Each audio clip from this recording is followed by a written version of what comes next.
Здравствуйте! В эфире телеканала «Грозный» специальный выпуск новостей в студии Седа Сапарова.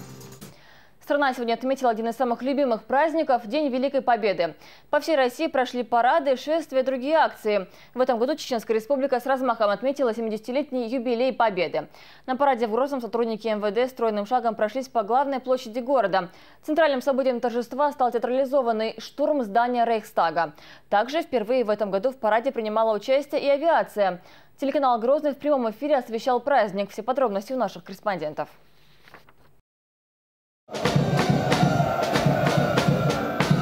Гарнизон построен и готов к праздничному параду. До его начала министр внутренних дел генерал Алханов верхом на лошади провел финальный смотр, здороваясь с каждым подразделением. После этого на автомобиле времен Великой Отечественной войны в Виллисе сюда прибыл глава Чечни генерал-майор Рамзан Кадыров. Товарищ глава Чеченской Республики, личный состав Грозненского гарнизона на торжественный парад, посвященный 70-й годовщине победы в Великой Отечественной войне, готов докладывать генерал-лейтенант полиции Алханов. Вольно! Вольно!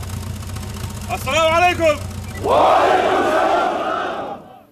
Как и во многих городах России, парад, посвященный 70-летию со дня Великой Победы над фашистской Германией, начался ровно в 10 часов. За ним наблюдали тысячи людей, в их числе и те, благодаря кому страна сегодня отмечает День Победы. Рамзан Кадыров поздравил и тепло поблагодарил фронтовиков и всех защитников Отечества. Поздравляю вас с 70-летием победы в Великой Отечественной войне. Советская армия очистила нашу страну и Европу от гитлеровских захватчиков и спасла мир от фашизма. Огромный вклад в Великую Победу несли славные сыны чеченского народа. Они доблестно сражались на всех фронтах, совершали подвиги, которые вошли в историю как пример мужества и отваги. Признанием героизма защитников Кавказа стало присвоение Грозному звания «Город воинской славы». Указ об этом подписал президент России Владимир Путин. Сегодня вы продолжаете славные бои в традиции старшего поколения. По призыву нашего первого президента, героя России Ахмада Хаджи Кадырова, вы стали на защиту Родины от международного терроризма и ваххабизма, сорвали попытку западных спецслужб развалить нашу страну, отстояли целостность России. 11 лет назад на боевом посту, принимая парад Победы, героически погиб Ахмад Хаджи Кадыров. Президент России Владимир Путин подчеркнул, что Ахмад Хаджи ушел непобежденным. Мы не забудем Ахмад Хаджи и всех героев, отдавших свои жизни ради мира и процветания Чеченской Республики и в России в целом. У врагов России нет ни единого шанса. На защите Отечества стоит сильная и отлично подготовленная команда настоящих воинов и патриотов, готовых выполнить самые сложные задачи. Дорогие друзья, уважаемые ветераны, в День Великой Победы я желаю вам счастья и мирного неба над головой. С праздником вас! Аллаху Акбар! В свою очередь министр внутренних дел Руслан Алханов отметил, что чеченцы на фронтах Великой Отечественной войны внесли большой вклад в разгром фашистской Германии. В этот день, 9 мая, мы, как и вся наша страна, с гордостью и с волнением отмечаем историческую дату – 70-летие победы советского народа в Великой Отечественной войне. Фашистская Германия вероломно, без объявления войны, напала на Советский Союз. Все как один стали на защиту Отечества. Среди тех, кто героически воевал в рядах Красной Армии, в партизанских отрядах, проявляя в боях с оккупантами мужество и героизм, были и наши земляки. Они сражались под Москвой, Ленинградом и Сталинградом. Одними из первых приняли бой, защищая Брестскую крепость. В этот день с болью в сердце от невосполнимой утраты мы вспоминаем первого президента Чеченской Республики, героя Российской Федерации Ахмада Абдулхамидовича Кадырова, отдавшего жизнь за мир и счастливое будущее своего народа, а также 1500 наших боевых товарищей, которые отдали свои жизни. Сразу после началось самое интересное. Из мощных динамиков в центре Грозного послышались голоса немецких солдат. Затем последовали стрельба и взрывы, после которых клубы дыма заволокли всю улицу. Открыть огонь по цели 21. Такой приказ поступил от командования Первого Белорусского фронта. Цель 21 – это Рейхстаг, стратегически важный объект для фашистов. Красная армия штурмовала его 3 раза. Если первые 2 попытки не увенчались успехом, то после 3-го боя, продолжавшегося до позднего вечера, часть здания была захвачена советскими войсками. Артподготовка, взрывы гранат в ближнем бою, свист пуль. Идет ожесточенное противостояние.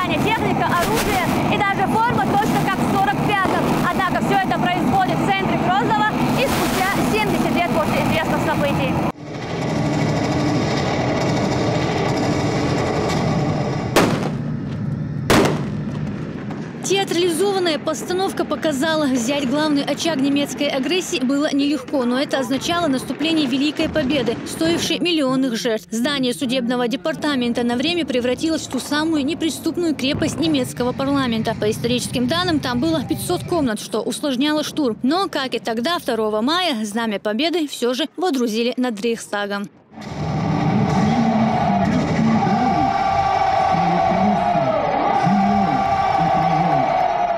Сразу после перед президиумом прошла колонна пленных немецких солдат в сопровождении красноармейцев, которые тут же бросают флаги и оружие. Впереди полковник советской армии, руководивший операцией по взятию Рейхстага, а в быту подполковник Артур Сайдаев. К слову, все задействованные в постановке сотрудники чеченского МВД. Для них участие в реконструкции того исторического дня стало своеобразной возможностью почувствовать вкус победы и пережить эмоции, которые 70 лет назад испытали их деды.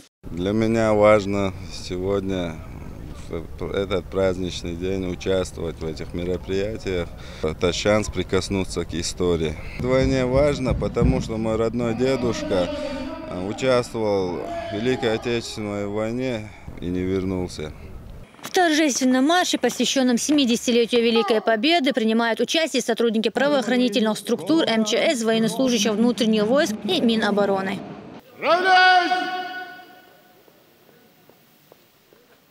Свирно! Торжественному маршу!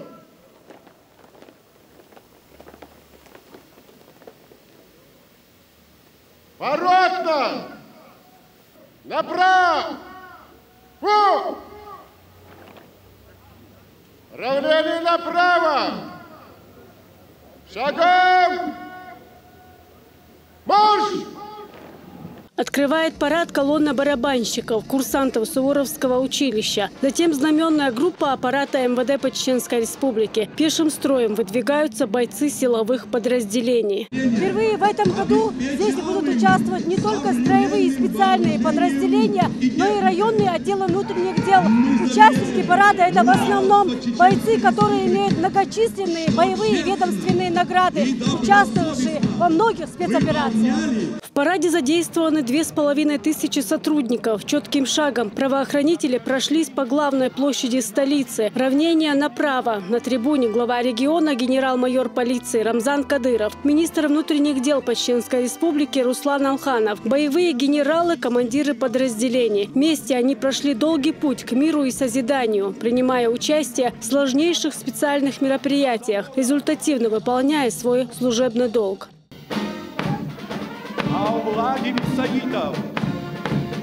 По мирному небу Грозного пролетает штурмовое авиационное звено Су-25 на высоте 250 метров. Скорость полета 600 км в час.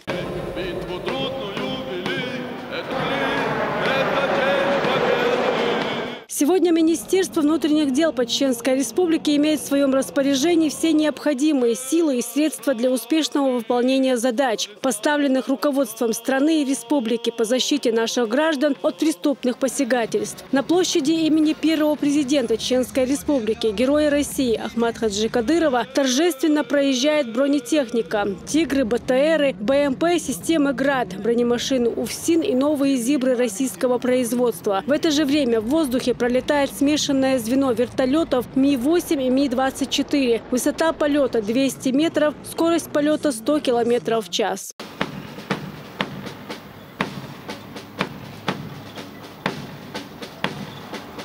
По проспекту Кадырова идет бессмертный полк. Люди несут транспаранты с портретами и фотографиями своих родных и близких, участвовавших в Великой Отечественной войне. Намерение принять участие в шествии День Победы выразили тысячи человек. Участники акции – это родственники фронтовиков, активисты общественных организаций, волонтеры регионального корпуса 70-летия Победы, школьники и студенты. В 2014 году бессмертный полк прошел в 500 городах и в 7 странах.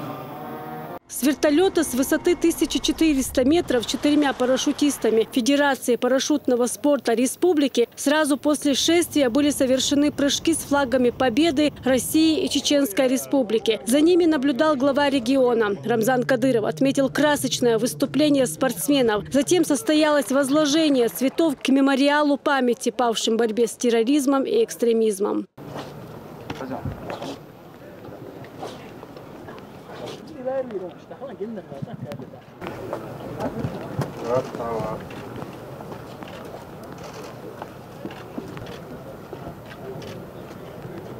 Ветеранов войны сегодня поздравляет весь мир. Они уже немногословны в речах, однако помнят об одном – они герои. Поздравляю вас с праздником Победы в Великой Отечественной войне.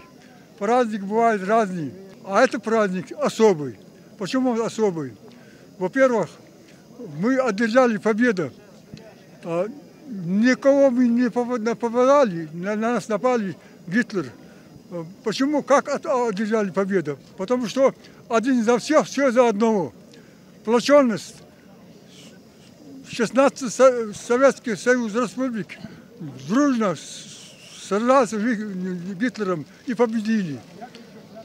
Лозунг такой был.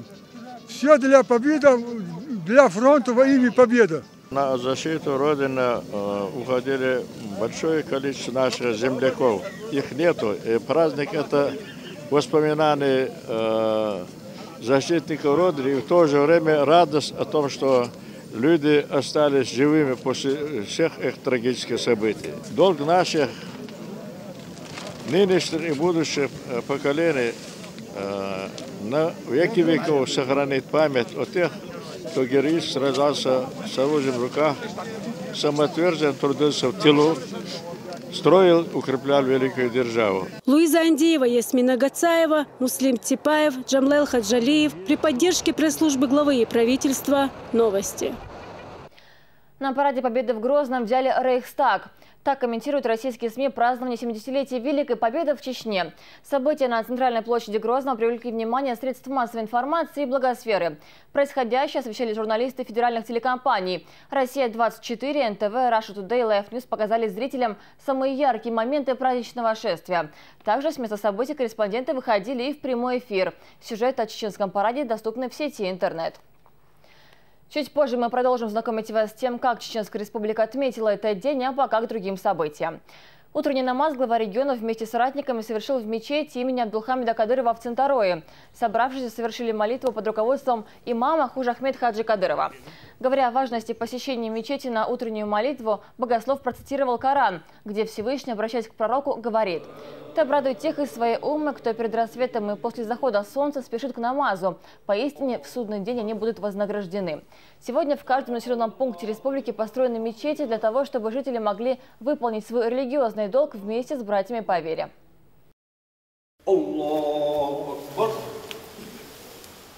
После утренней молитвы глава региона в сопровождении родственников посетил кладбище родового села, где круглосуточно читают Коран.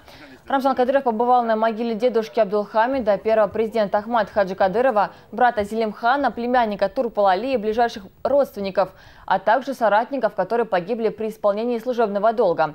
Рамзан Кадыров прочитал здесь суру Ясин из Священного Корана. После собравшиеся прочитали дуа, прося Всевышнего милости ушедшим в иной мир. Глава региона с теплотой вспоминает каждого, кто в тяжелые годы был рядом с Ахматом Хаджи Кадыровым.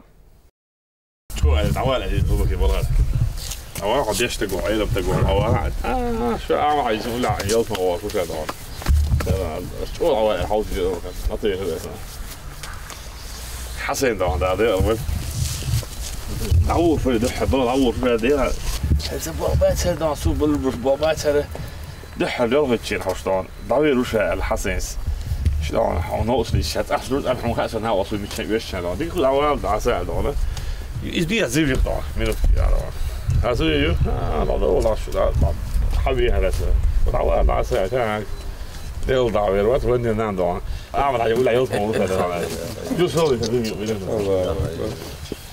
ما يقدر عليه حسن يخير قبل هذول تقدر تدرس خير ولا ما بكره شو ضوء يمكن يفرضات كير تحصل تيش مي وش لك بس هذا خدوان постоянно да. Кем-то именно только это вот был сильно не только ахуй да. То есть да, что сутки шину что только хуя.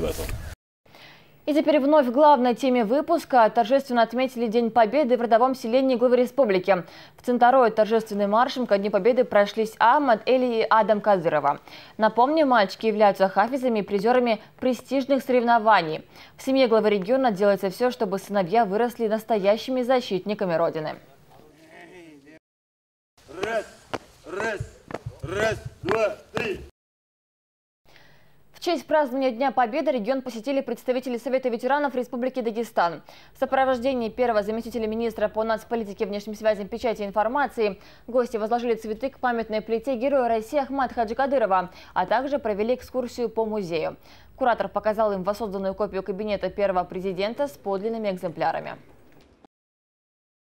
Поздравляю с великой победой советского народа, в котором также очень большое активное участие принимали граждане Чечни, принимали участие, стали героями.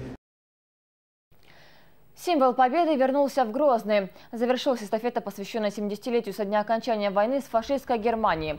Пройдя по всей республике, Красное Знамя перенесли в столицу. Отдавая дань памяти тем, кто погиб, защищая Родину, собравшиеся возложили цветы к памятной плите имени Ахмада Хаджи Кадырова и вечному огню на Аллее Славы. Завершилась торжественная церемония передачи Красного Знамени на постоянное хранение директору мемориального комплекса.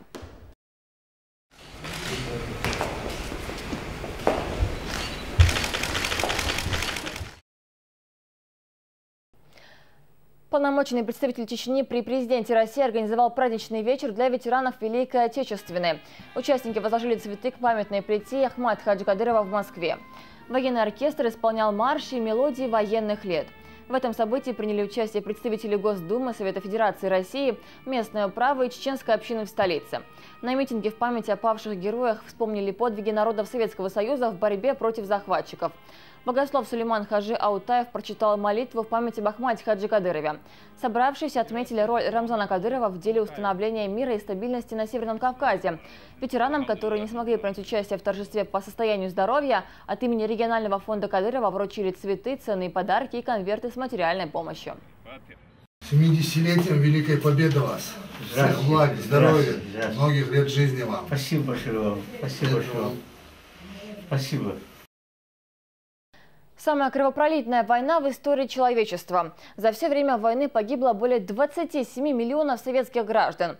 В первые месяцы войны, казалось, страна уже не выдержит. Однако чувство патриотизма и любовь к родине сплотили все народы большой страны против фашистского врага. Об истории праздника Алевтина Бладыкова.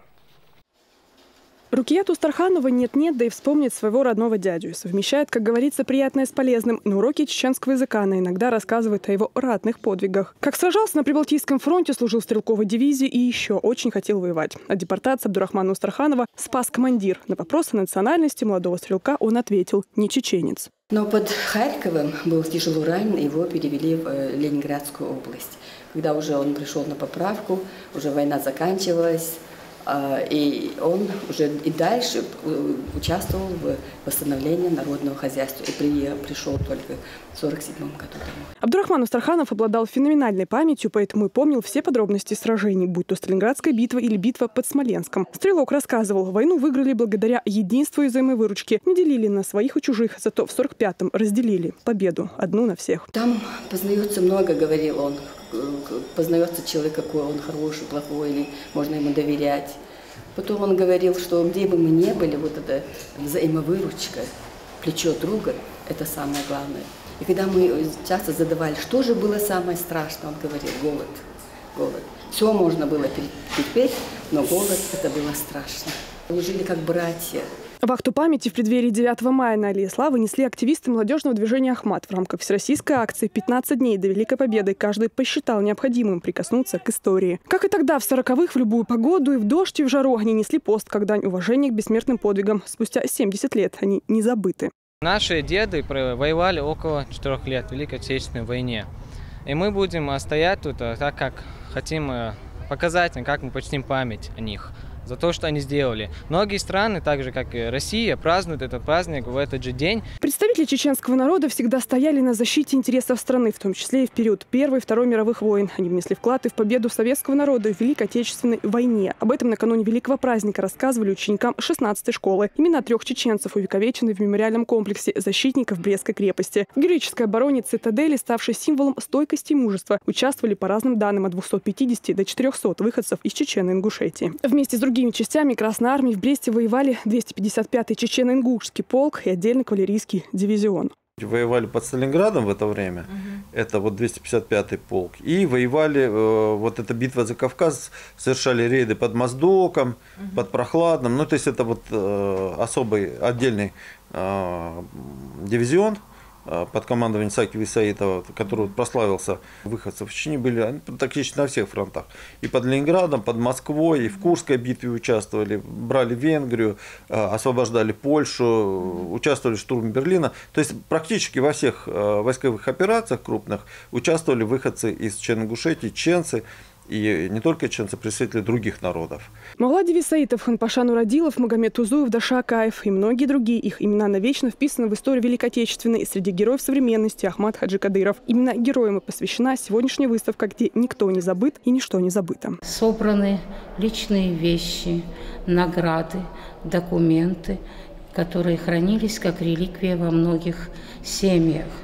Есть документ, который имеет историческое значение за подписью Сталина. Это наградные листы. А в наших экспозициях новшество. Это электронная книга, которая запечатлела в себе каждого участника войны. Военно-историческое общество сегодня на территории республики активно занимается поиском погибших в Великую Отечественную. Так, например, были найдены останки 39 красноармейцев. Однако на этом работы не были остановлены. Ведь сколько тех, чьи подвиги не имеют имен и фамилий, безымянные герои тех лет до сих пор ждут своей очереди. Это село Калауз и Знаменка.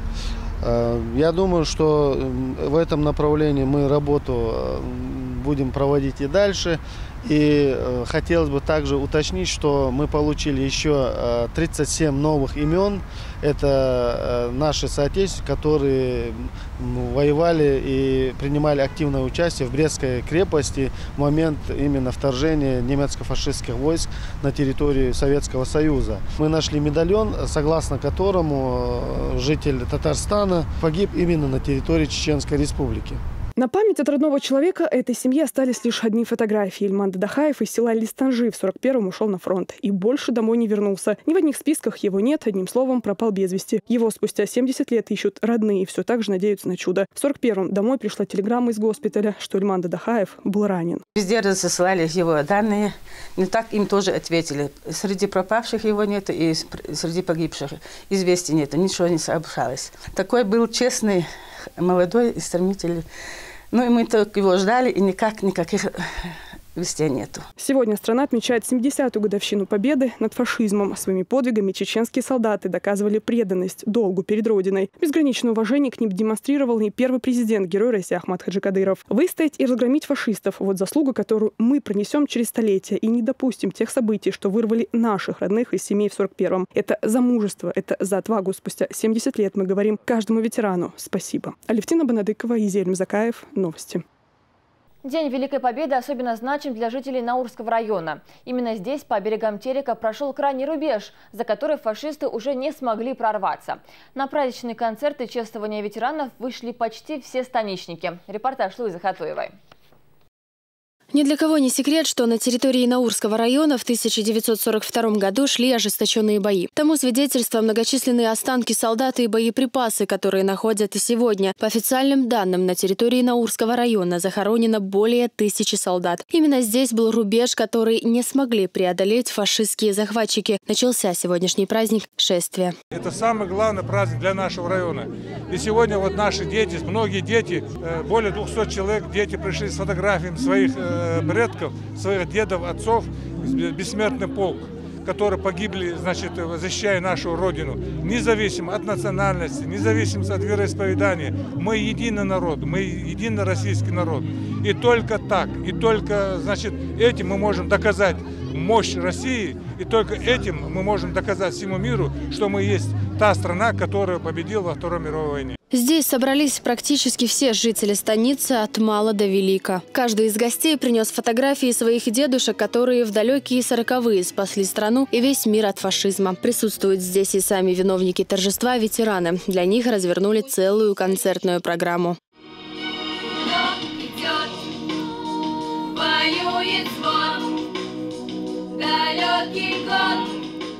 Торжественное мероприятие проходит около памятника Победы. Здесь можно понаблюдать за результатами работ поисковых групп. Например, этот миномет 1942 года был найден только в этом году. Теперь он является достоянием местного музея. После минуты молчания участники акции возложили цветы к вечному огню. День Победы, как он был от нас далек, как в Ростове потухшем таял уголек. Были версты, обгорелые в пыли, этот день мы приближали как могли. После торжественного мероприятия люди долго не расходились, делились впечатлениями и поздравляли друг друга с 70-летием Великой Победы. Луиза Хатуева, Султан Умаров. Новости. Ну а коротко о том, как отметили 70-летие Победы в городах и районах республики, смотрите в рубрике «Экспресс-новости».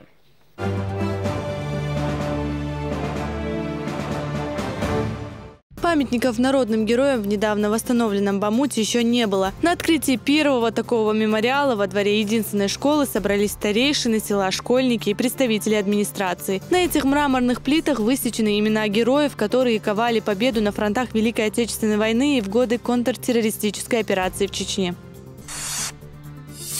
С гимна в России и Чечни началось торжественное открытие мемориала павшим в борьбе с фашизмом в Гайтах. Жители села сегодня поименно вспомнили каждого из 140 ветеранов. Их имена увековечены на этих мраморных плитах. Мероприятие продолжилось концертной программой и завершилось возложением цветов к стеле.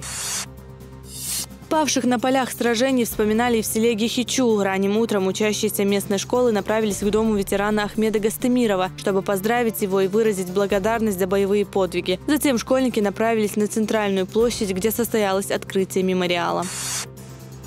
Аналогичное мероприятие прошло и в Алхазурово. Открытие мемориала – это самое малое, что можно сделать для тех, кто отдал свои жизни, приближая народ к Великой Победе, отметили здесь. Имена 110 участников войны увековечил мемориал в Комсомольском. На церемонии открытия присутствовали глава Грозненского района, а также старейшины села. Учащиеся школы исполнили песни и прочитали стихи военных лет. А затем они почтили память погибших минутой молчания.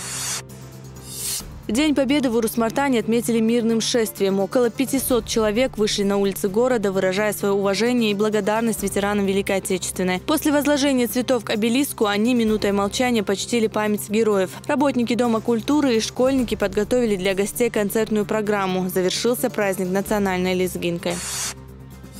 Более 1000 человек приняли участие в праздновании Дня Победы в Шатое. На параде присутствовали представители трудовых коллективов района, ученики школ, а также активисты патриотического клуба «Ахмат». Труженикам тыла и вдовам ветеранов были вручены денежные премии и продуктовые наборы. В завершении мероприятия они возложили цветы к памятнику участникам Великой Отечественной войны. Отметили знаменательную дату и в селе Серноводское. На мирное шествие вышли представители молодежных организаций, военно-патриотических клубов, старейшины села и школьники. Они возложили цветы к памятникам участникам Великой Отечественной. После торжественной части собравшиеся отправились к ветеранам и вдовам участников войны, поздравили их и вручили подарки. На торжественный парад в честь 70-летия Великой Победы в Гудермесе вышли все представители города от мала до велика. Организованным шествием они прошлись по проспекту имени первого президента, героя России Ахмата Хаджи Кадырова. Уже на центральной площади у Вечного огня собравшиеся возложили цветы. Заур Хизриев поздравил всех собравшихся с праздником. «Подвиг ветеранов никогда не будет предан забвению», – отметил он. День Победы отметили также в Курчелоевском и Шилковском районах. Здесь провели мирное шествие и турниры среди школьников. Возложили цветы к памятникам. Также исполнили стихи и песни военных лет. Отдавших свои жизни за свободу здесь почтили минутой молчания.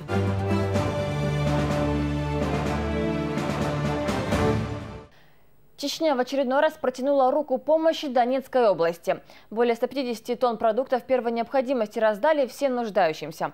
Кроме этого, ветераны получили денежные конверты. Акцию организовал региональный общественный фонд имени Ахмата Хаджи Кадырова. Наш корреспондент с подробностями. Колонна с гуманитарным грузом от регионального общественного фонда имени Кадырова направляется из Чечни в Ростовскую область. Уже на утро помощь планируется перевезти через границу. Задача максимально быстро его доставить, чтобы ко Дню Победы успеть таким образом поздравить ветеранов и жителей Донецка. Колонна с гуманитарным грузом выезжает с Ростова поздно ночью, уже в 10 часу. Здесь 10 фур, а общий вес груза составляет более 150 тонн.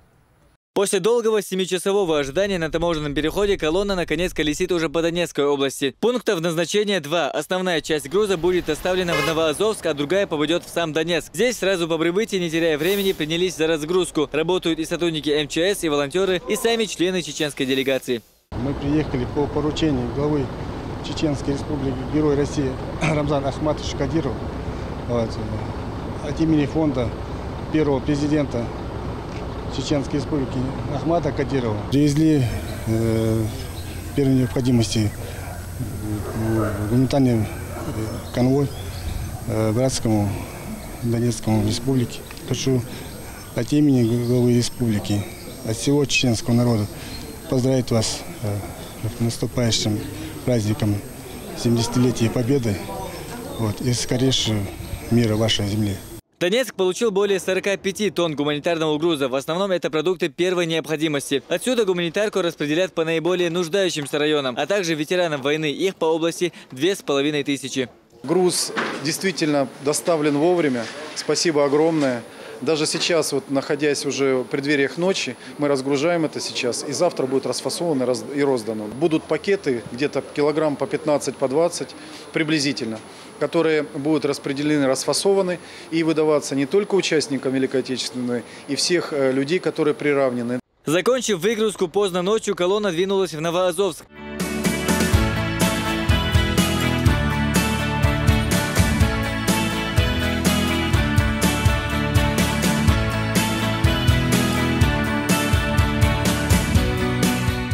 Город не так сильно пострадал в ходе войны, однако здесь нашли приют многочисленные беженцы из других городов. Ну, здесь, в принципе, не воевали. Воевали там дальше. А слышно было? Конечно, слышно. Оно каждый день слышно. А не боялись? Сначала первый раз было страшно, а потом уже все равно, уже привыкшиеся. Помимо гуманитарного груза от регионального фонда имени Ахмата Хаджи Кадырова, ветеранам Донецкой области передали и конверты с деньгами. Я хотел бы вас поблагодарить, вас и президента фонда Аймани Несиевну за неоценимую помощь, которую действительно она оказала в эту трудную минуту. Огромное человеческое спасибо и ей лично, и всему чеченскому народу. Также хотел бы поблагодарить Рамзана Кадырова, который, невзирая на свои трудности, он понимает как никто, как нам тяжело. Поэтому огромное человеческое спасибо. Разрешите мне зачитать в адрес президента Регионального общественного фонда имени Героя России Ахмата Кадырова, Кадырова Аймани Несиевне.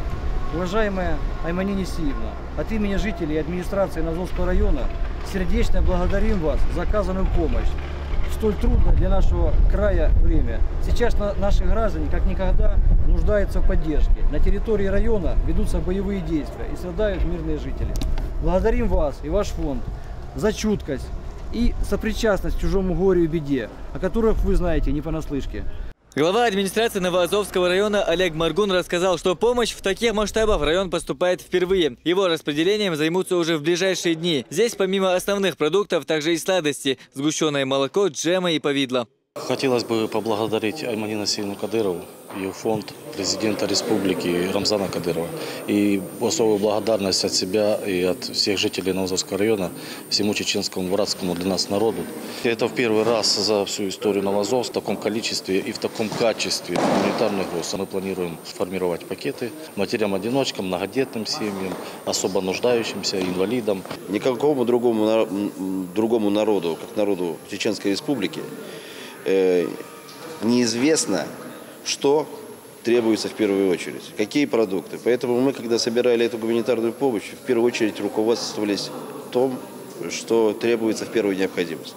Груз встретили так, на ура. По сути дела, когда мы проезжали по тем или иным населенным пунктам, видели искреннюю радость и благодарность местных жителей. Если продукты питания еще предстоит расфасовать по пакетам, то конверты с деньгами ветеранам раздали в тот же день. Михаил Бароненко в числе первых, кто получил подарок. 93-летнего ветерана от лица президента общественного фонда Эмани Несиевны, главы Чечни Рамзана Кадырова и всего чеченского народа поздравили с 70-летием Великой Победы. Это приехали ребята из Чечни, да. От Рамзана Кадырова. 70-летие Победы – это очень здорово. Вот как нас мало осталось, а память остается. Память остается. Еще раз здоровья вам. Спасибо. Вас. Спасибо. Вот небольшой денежный премию вам от нашего президента фонда Аймани Несиевны. Наступающим Днем Победы вас, крепкого здоровья. Внучки мои. Михаил Бароненко и 5 его братьев ушли на фронт в начале 40-х. В составе стрелковой дивизии он получал ранения и дважды лечился в госпитале. О войне ветеран рассказывает без труда, но на словах благодарности Рамзану Кадырову не смог сдержать эмоции и прослезился. Освобождали мы Молдавию, освобождали мы Румынию, освобождали мы Болгарию, освобождали мы Югославию. 60% личного состава были трижды раненые. Только в Новоазовском районе денежную помощь получили 23 ветерана. Уже на днях им привезут и продукты питания. Благодарить ветеранов за победу не только делегация из Чечни. Жители города, несмотря на сложную ситуацию в стране, тоже в праздничном настроении. Символ победы – георгиевская ленточка. Красуется здесь на улицах, на машинах и на одеждах благодарных жителей. Хамзат Аюбов, Мурад Аль-Букаев, Дауд Куруев. Новости. И теперь вновь к торжествам в столице республики. Эффектным завершением празднования 70-летия Великой Победы стали залпы раритетных пушек ЗИС-3 образца 1942 года. Такой чести ежегодно удостаиваются города воинской славы. Теперь в этом списке оказался и Грозный. Каждая из 3 пушек сделала по 30 залпов. Руководят процессом военнослужащие. Зная о предстоящем событии, у мемориала в центре города собрались жители столицы. Грохот 3 боевых орудий разнесся далеко за пределы города. Кроме этого, в воздух на сотни метров поднялись яркие вспышки фейерверка, также посвященного 70-летию Великой Победы. Они также озарили сотнями разноцветных огней праздничное небо над Грозным. На этом все. Я желаю вам удачи и до встречи на телеканале Грозный.